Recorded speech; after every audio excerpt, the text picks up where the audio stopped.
पहलगाम हल्ल्यातील दहशतवाद्यांना शोधून गोळी मारून टाका, गोळीला गोळीनंच उत्तर द्यावं अशी मागणी ठाकरेंच्या शिवसेनेचे नेते अंबादास दानवे यांनी केली आहे। पहलगाम हल्ल्याप्रकरणी लवकरात लवकर कारवाई व्हावी अशी ही मागणी दानवेंनी केली आहे। तसंच पहलगाममध्ये सुरक्षा व्यवस्था कमी का होती असा सवालही दानवेंनी यावेळी केला।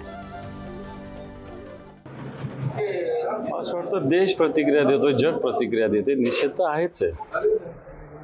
निषेध असताना ज्या पद्धतीनं पाकिस्तानचे अतिरेकी भारतात घुसून त्यांनी अशा पद्धतीनं निष्पाप लोकांचा बळी घेतलेला आहे, त्याला कारवाईला वेळ लागता कामा नये। हे लोक तर शोधले पाहिजे आणि गोळीनं गोळीला उत्तर दिलं पाहिजे।